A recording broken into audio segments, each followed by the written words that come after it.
Lord knows what happened if you didn't partake. But back then, anyone who refused to get vaccinated would get ratted out immediately because we knew that person could hurt other people. The commonweal was a commonweal. Now we're engaged in a similar struggle with COVID, and Eisenhower would be aghast. We have immunocompromised people who are incubators for every variant to come, walking around lawfully unvaccinated? That's psychotic. We have companies that have tried hard to get people vaccinated and now backing down. We have governors who want to be president by grandstanding on a foolish states' right issue, the right to get sick, get other people sick. So it's time to admit that we No, come on. Give me a break. The deep state. have to go to war against COVID. Require Fucking vaccination deep universal. state. Have the military run it. If you don't want to get All right, vaccinated, all right. you They missed the punchline, Kramer. The punchline was, and I'm sorry, the deep state has been screwing with this screen ever since I put Ghislaine Maxwell in the title. Oh my God, look what they're doing to me.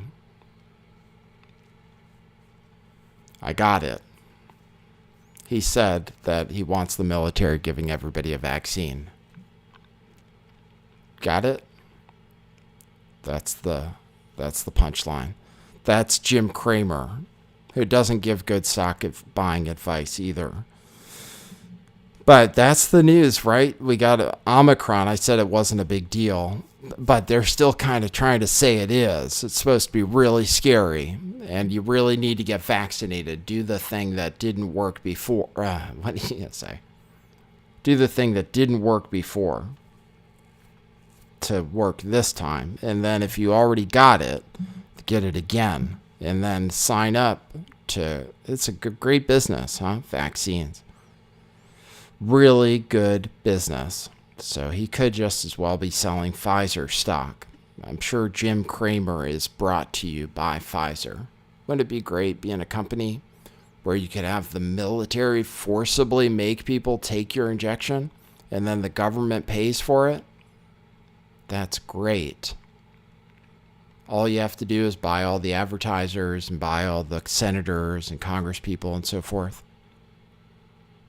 Hey, everybody on YouTube. Sorry about. Had a lot of problems.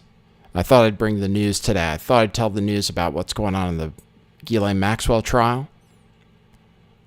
Also, I have news, in as much as I can tell you. And then I have some news about the vaccines and the vaccine mandates. I have some news about what's happening at Twitter and also what's happening with Chris Cuomo. And then there's news, as always, about cryptocurrency, too. So there's news happening. That's why I thought I'd talk to you today. There's news happening in the world that you should be aware of. So thanks for tuning in. Thanks, everybody, on multiple platforms, DLive, Twitch, Rockfin, and YouTube. We are live.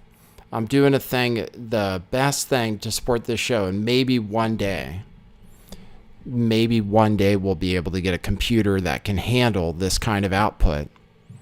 Become a subscriber at Rockfin. We're doing a promo for that. rokfin.com/lifttheveil. You can see that my technology can't even keep up with my face right now. So we could use your support. Anyway, we're giving away free t-shirts. I've already sent out a few. If you sign up on Rockfin, it's $9.99 to sign up, and you get like a $20 to $30 t-shirt for free from our website. And the t-shirts actually should be more than that. So you can do that. Sign up, rokfin.com/lifttheveil. Become a subscriber. It really helps support the show. And then you'll get a t-shirt. You get to pick one from this page, a Lift the Veil shirt. Some of them are like $30. I figured out how to do it. So that's it. I won't make it complicated. Also visit our store. We're having a sale there too on stuff that's made in America. Check it out. If you go to Trust USA Made, you just put in Trust25, you get 25% off at checkout on stuff that's made in America. Okay, so anyway, do that. Truthclothing.io. There's free shipping on orders over $60. If you look around, there's a button that says free stuff. Once you get an order and you pay for shipping, you can get free things because we have stock. We're not like America, we're not sold out. We have everything in stock, including this Doshi stuff. So check it out. truthclothing.io. All right. And sign up at Rockfin. All right. So that's the news. Jim Cramer wants the military to give a vaccine mandate. There is more news about Omicron. They want you to be scared about Omicron. The stock market sold off today. Probably not because of Omicron, because people realize that it's not that bad. In fact, maybe it'd be good. They're not ready to say that yet, though. Omicron might be good. It actually kind of looks like it is because it's more mild than the previous variants. And if that's and it seems like it's pretty contagious and it gets around too. It could be the solution to all of our problems, really. I know it's controversial. They don't report it on it that way in the American media, but it could be. But still, they say the Moderna CEO says, quote, "This is not going to be good," unquote. After vaccine stocks go through the roof on the news of the Omicron variant, and they're talking about how they'll have a vaccine for this one too. So so think about it.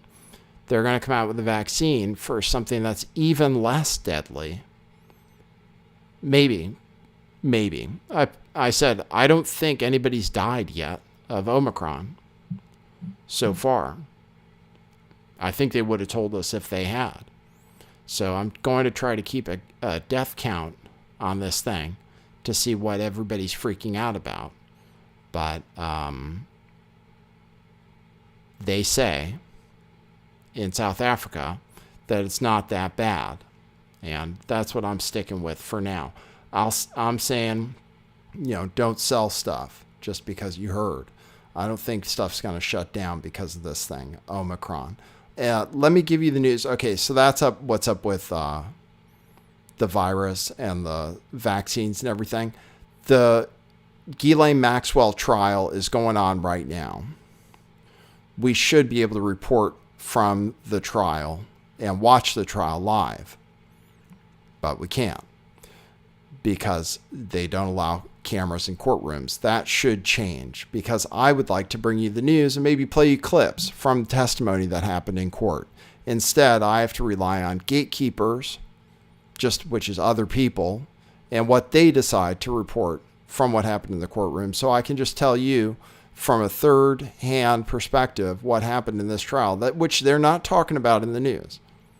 I listened to the mainstream news. They are just ignoring the fact that this trial is happening. There was some bombshell information today. They had the pilot of the Lolita Express on the stand today. And he said Donald Trump was on the plane. People didn't know that before. Did you know that? People are saying Donald Trump's went on the plane. And I guess conservatives are going to cover up for him. I don't know if he did anything wrong. But a lot of other people on the plane too. Prince Andrew, Bill Clinton, Chris Tucker, Kevin Spacey. All those people have been revealed from the testimony today, which we knew, that they were on the plane hanging out with Jeffrey Epstein. Some dirty birds hanging out with Jeffrey Epstein, who's a dirty guy. And the pilot came out and testified for the prosecution today, but didn't give information that was particularly helpful for the prosecution. Information that's interesting to a lot of people, like famous people being on the airplane. Oh, did I tell people when I did that promo, my email address is lifttheveil411@gmail.com. I'm really bad at doing stuff like that. lifttheveil411@gmail.com. You just have to email me after you sign up and tell me what name you signed up with. Oh, how embarrassing. It's in the description for this video. So the pilot came on and said that I said it was particularly good for the prosecution because he said that nothing happened that he saw on the plane. The pilot said that nothing, he didn't see any sexual activity whatsoever. And this headline says, you said she had large breasts, right? The pilot was asked about meeting a young lady and said that she seemed mature to him. So this is the deal. He was in the plane for 25 years flying people around. And the door was closed. So he didn't get to see what was going on the whole time but he was able to walk anytime he wanted to the back of the plane to use the restroom. And whenever he did that, from his testimony today, he said he didn't see anything. So he, as far as I can tell today, didn't say anything that was particularly helpful for the prosecution. And if anything, it's kind of helpful for the defense because he said he didn't see anything wrong. Now, I think he's probably not being entirely candid and that somehow Epstein got to him or the money got to him or he just doesn't feel like telling the truth. I would think after 25 years, from what we heard went on the plane, that you would have seen something happen. But he said he didn't see anything happen. He said, mysteriously, that he had to clean up after Bill Clinton. And this is why I wish I had the testimony, because I'd like to know exactly how that conversation went. Because apparently there weren't any more details, just that he had to clean up after Bill Clinton. Didn't see any sex toys, didn't see any condoms. They mentioned that in this article. Didn't see any sexual activity of any kind. Also said that there were no unattended minors. Now, I think that's a fib. So I think that this witness in particular, the pilot of the plane, is not necessarily to be believed based on the things he said and based on the things we know about unattended minors traveling on that plane. He kind of said that he never saw any, the pilot, and kind of absolved himself from having any blame for what may or may not have happened with Jeffrey Epstein and young girls on his plane. So that's one of the things that happened today. Another thing that happened today was that one of the victims testified, and I don't know who. She goes by Jane, minor victim number 1. And I told you I'm getting this reporting third hand. So let me give you the reporting. For example, this is what I'm checking in on. So this is the kind of thing I have to tune into to get updates on the trial, because they don't have updates on the trial on the mainstream media. So this is from OANN. I'll play you this because it's a news update about what happened in the courtroom, because I can't play you what happened in the courtroom.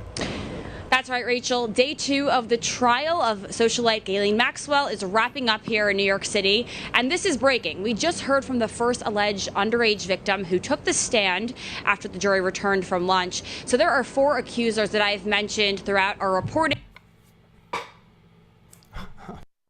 No. And with you, and now we just heard from one of them. Identifying herself as Jane, she told the court today she met Epstein back in 1994. The prosecution went on to ask her, did there come a time in your life when you had sexual contact with Jeffrey Epstein? Jane confirmed for us that she did. The prosecution then asked her age, and she told us it began when she was just 14, saying it happened more than once, being the sexual abuse. And when asked, was there anyone else ever in the room, Rachel, and who was most frequently in the room, Jane responded, Ghislaine Maxwell. We learned that Miss Maxwell and Mr. Epstein befriended her, part of what the government has said was a process of what they call grooming. They took her to the movies, on shopping trips, and Mr. Epstein regularly gave her hundreds of dollars, knowing that her family needed money. Jane described the difficult circumstances of her life just before she met Epstein. She had lost her father to leukemia the year before, and she was living in such poor conditions. She said she didn't have much support or attention at home. Now, this really does fit the narrative that we've heard thus far, that Maxwell and Epstein lured vulnerable young girls into their orbit with their glamorous and luxurious lives, and those who were in vulnerable or weak positions, you can say, like Jane. Now, Jane shared with the court that the sexual assault would occur every... All right, so you guys got it. Like I said, I'm giving you things kind of third hand, a dramatic reading of what happened in court, what we know about happened. Some people ask my predictions for what's going to happen with this case. The last few cases, I was correct about what was going to happen as far as the verdicts go. And as far as this one goes, this testimony is obviously way worse than what the pilot said, and I don't know how the jury discounts it if the girl is saying that she was sexually abused by Epstein, who's a known sexual abuser, and then she says Ghislaine Maxwell was there, everybody else says Ghislaine Maxwell was always there, I don't know how she gets away from the charges. So you guys tell me what the conspiracy theory is for how she gets off. I just don't know, given the facts of the case, how a jury lets her off unless the jury's been tampered with in some way. So you guys will have to tell me what the various conspiracy theories are for how she's going to escape justice, or whether she's really there, or what's going to happen next. But that's the results from today's trial. Is the pilot mentioned all the different celebrities on the plane, including Donald Trump. And then the news is from this victim, it goes by Jane, who said that Ghislaine Maxwell was there during the abuse. And I assume there are going to be more victims saying the same thing. So if that's the case, what's a jury going to do except they have to convict? I don't see how Ghislaine Maxwell is ever going to be free again in a sane world, but we live in a slightly insane world, so I don't know exactly how it's going to go. But in this case, Jeffrey Epstein is a known sexual predator. It's generally accepted. There's not much dispute over it. So if people say Ghislaine Maxwell was there, then Ghislaine Maxwell probably has to go away. So that's my prediction so far. We'll see if a betting market opens up around the trial, and then we'll talk about whether we're going to wager on it. So another thing that happened today in the news. Okay, so that's it for the Ghislaine Maxwell trial. Told you. They shadow ban anything about it. That's what I found out also. Can't talk about Ghislaine Maxwell trial. Chris Cuomo got suspended from CNN. I think he had really low ratings. So maybe it's something they felt like they could have done anyway. But he got suspended because he was tried to help cover up things for his brother, the governor, and that was wrong. So he is suspended indefinitely. That's breaking news just happening. I said, I think in the title, I might have said he was fired. He's not fired. He's suspended, and I don't know if he's getting paid or not either. But this came after the Attorney General's office released a bunch of transcripts showing how much he was involved with assisting the governor, his brother, with his sexual abuse claims, contacting his contacts to see if he could get his brother off the hook for it. So that's the news from CNN. Like I said, he's got pretty low ratings anyway. They do have to shake things up at CNN. He wasn't doing that well. So it's an easier decision than if it was somebody popular, but he has to hit the bricks. So let me give you news on what Twitter is up to, okay? Twitter announced a new policy today. Jack's gone. And I think most people believe that's a bad thing. Jack is gone from Twitter, and now they're announcing their first crackdown, which is on private media, or if you show someone's picture and they object to it and they're not a public person, then they can take down your tweet, and also they could suspend your account. And the only thing I can think of about this is to protect people who are at protests, who don't want people to know they were at protests. Because if you're in public, you can have your picture taken and broadcast to whoever. That's what the rules normally are. But they're changing the rules. And I think it's basically to protect activists who don't want to be seen breaking the law because they're not public individuals. Even so, this rule, they don't say it doesn't apply if the person is in a public space. Normally the way it works is if you're in a public space, someone can take your picture and show it to whoever they want. That's just the way it works in America. But Twitter is changing that. And this has to do, I think, I'm not surprised to hear that this happened right after Jack left, because Jack might have been opposed to something like this. Jack likes Bitcoin, which means that he should be against censorship, theoretically. And now Jack is gone, and this, I don't know if he's a foreigner. I have to figure out where he was born. This new guy's in control who doesn't care as much about free speech. And this is a major crackdown. And the implications are ridiculous. Because all you have to do is be in a picture. You could be in any picture. And you could complain to Twitter or have a representative of yourself complain to Twitter. And they'd have to take the tweet down. So that is serious restriction on free speech, and I just can't imagine the way it could be applied. Any picture that anybody is in who objects to it, who's not a public person, even if they're in public, what if they're making a speech in public? Are you allowed to broadcast what they said? Twitter is going to decide whether you're using their picture the wrong way. This is the problem. We need a social media platform like Twitter that doesn't have the same kind of enforcement, that, works as well as Twitter. But it's difficult. There are competitors, but I hear a lot of them aren't very good. And then some of them turn into an echo chamber and so forth. This is the problem. These monopolies are good for the consumer. In a lot of ways, monopolies can be good for the consumer. It's good to have a platform where you can go and speak. And anybody can hear you, and almost everybody's on there. You want to go to the place where everybody is, right?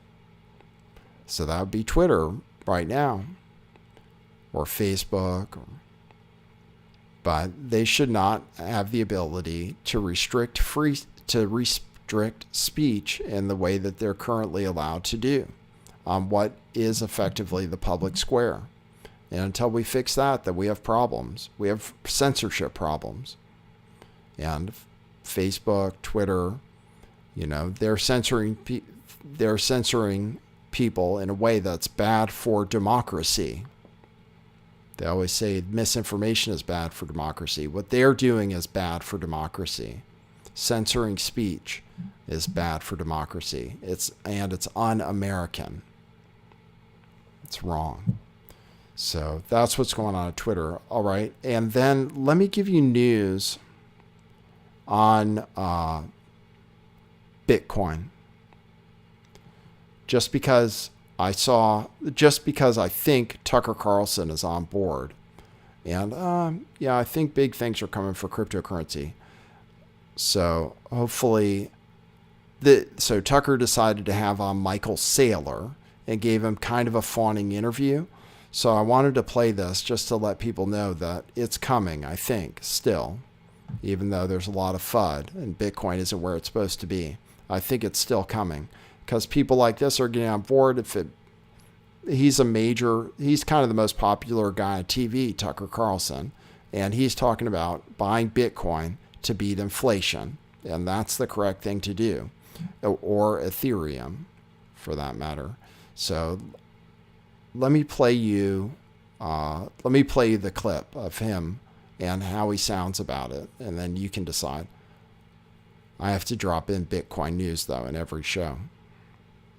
So you've noticed a lot of people buying cryptocurrency. The reason is really simple. Central banks have printed so much money that its value is plummeting. It's called inflation.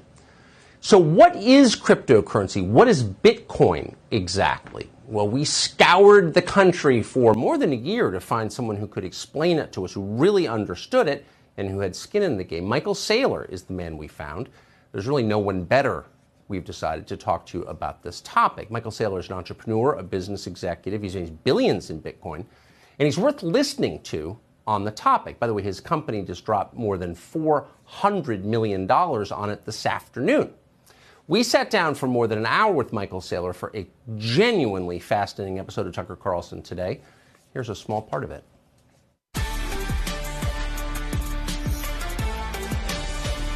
The currency is to the economy what your blood is to your body, and economic energy or money is to the currency what oxygen is to your blood.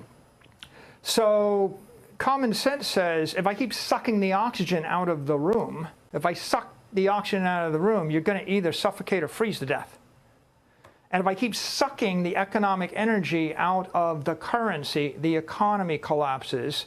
In the extreme, you get ripped back to Stone Age barter, right? When the money doesn't work anymore, I have to trade you cigarettes for bullets. Right.